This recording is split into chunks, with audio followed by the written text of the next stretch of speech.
Good evening from Bristol and an audience waiting to discuss the key issues of the day. Welcome to Question Time.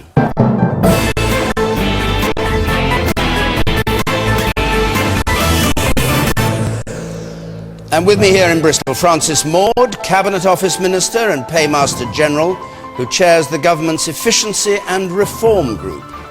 Jacqui Smith, Home Secretary under Gordon Brown. Ming Campbell, Nick Clegg's predecessor as leader of the Liberal Democrats.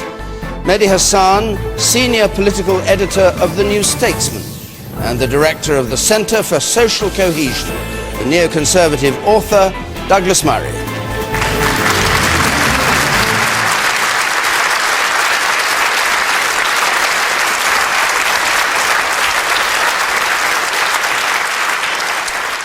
Well, our first question comes from William Holmes, please. Is it right that MPs tonight chose to deny prisoners the vote? The vote in the House of Commons, 234 to 22, saying that prisoners should not get the vote or not have the right to vote. Jacqui Smith.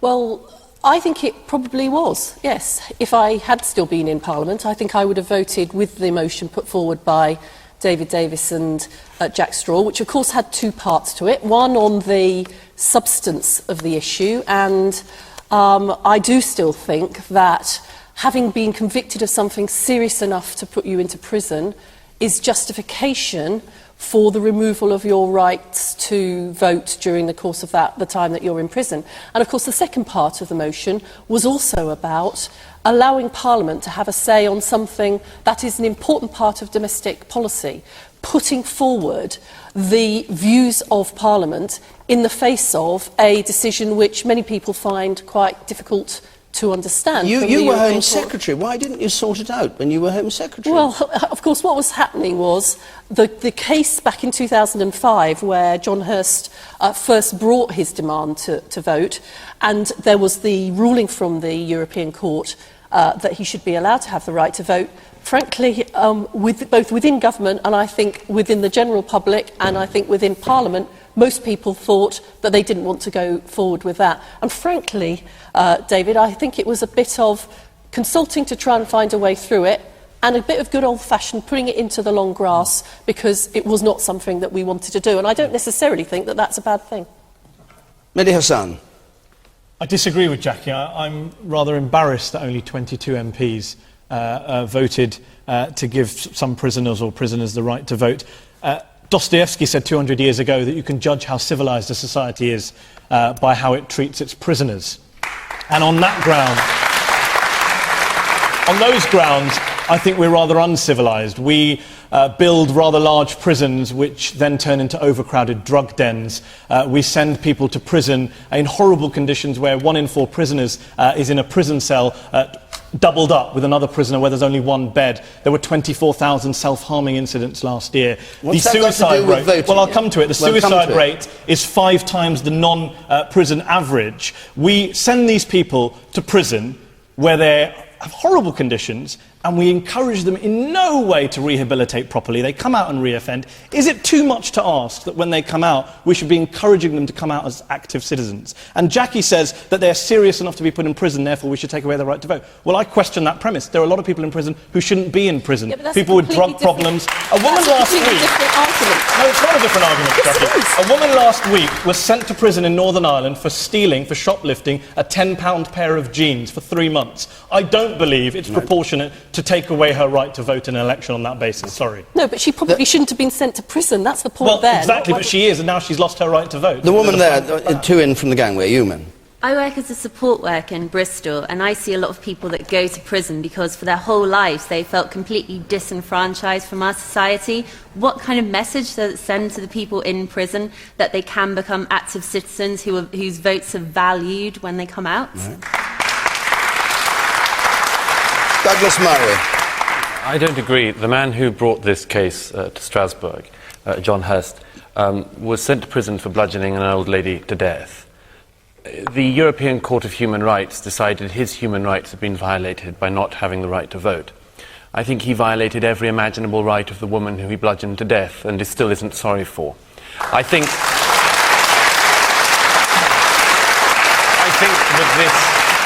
that think that this case points to the terrible thing that is happening in Strasbourg, which is that activist judges and ambulance-chasing lawyers are creating a situation where the ordinary human rights of ordinary people are routinely being trumped by the unordinary rights of people who have behaved appallingly in society. And I have to say there is one other reason why I think this is an important thing, which is that when David Cameron was asked about this at Prime Minister's Questions, he said that the idea that Strasbourg could force prisoner votes on this country made him feel physically sick. There is a serious democratic problem when something which has no support in the House of Commons, very little support, I think, in the country, and something which makes the Prime Minister sick is nevertheless forced on this country. So I think there's a second reason why this is a good thing, which is that it has shown that our Parliament remains sovereign and can override and ignore decisions from Strasbourg. That is a very important precedent.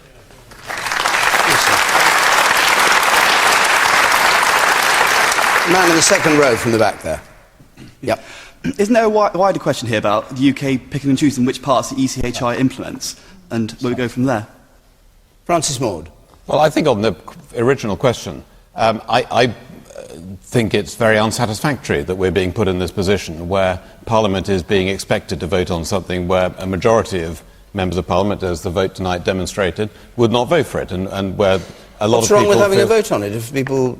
Well, fine to have a vote on it, but actually we're going to be obliged by this ruling of the European Court to vote through, or there will be an attempt to vote through, something which most people find repugnant. And, you know, there are a lot of things wrong with our regime in prisons, but this is so low on the list of things that are wrong that we should not be concerned with it, and yet we are going to have to do something about it. Now, I think it's utterly wrong that we have the highest prison population in Europe, not because people in Britain are worse than people in other countries. It's because they reoffend, because they go through our prison system and 2/3 of them reoffend and go back to prison within 2 years. We fail to deal with the underlying problems. You know, around half of prisoners are illiterate, around half have a drug or alcohol addiction, and frequently the drug addiction gets worse while they're in prison, which is a disgrace. And around half, and there's a lot of overlap between these, people have a mental health problem. And what we should be doing, while we have people, while we've deprived them of their liberty, and it's often right, usually right that we should do that, what is deeply wrong is that we don't use that time when they're in this secure environment to really tackle those underlying problems, so that there's a decent chance when they come out just come back of putting them into the mainstream of the economy and society. Let's just come back to the vote. House of Commons voted, only 22 people voted against. One of the arguments Jack Straw used was that the Court of Human Rights were complaining that it hadn't been debated in Parliament. Now it has been debated in Parliament, and Parliament has voted no. You say that they're not going to take a notice of that? Well, otherwise, why did they bother to have the vote at all? Well, I mean, it's fine for Jack Straw to say. I mean, well, is he right or wrong to say that? He is right that the European Court is complaining that it hasn't been debated, but he's not right in that there's nothing now. This is the end of the matter.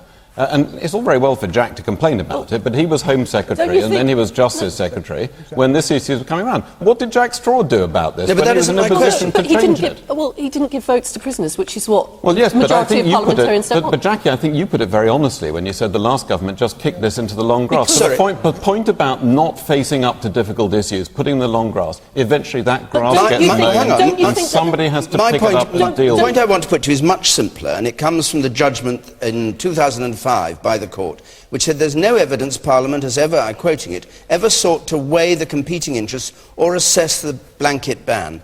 In other words, Parliament hasn't done its job. Now, if Parliament has done its job today, why don't you think the court will simply say, well, all right, you've done your job? Min Campbell, you're an ex-lawyer. Well, because Parliament hasn't done its job. There's been a debate and a vote which is purely advisory. It doesn't change anything. No legislation results as a consequence of that vote.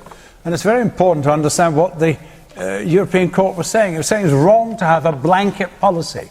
It was wrong to say every prisoner should be denied a vote. And therefore, if the Labour government had had the courage to deal with it and produced a policy, a discriminating policy, discriminating perhaps on the basis of the length of sentence or the nature of the crime, then Britain would have fulfilled its responsibility. And my anxiety about this is, if I may finish, my anxiety about this is that what 220 odd MPs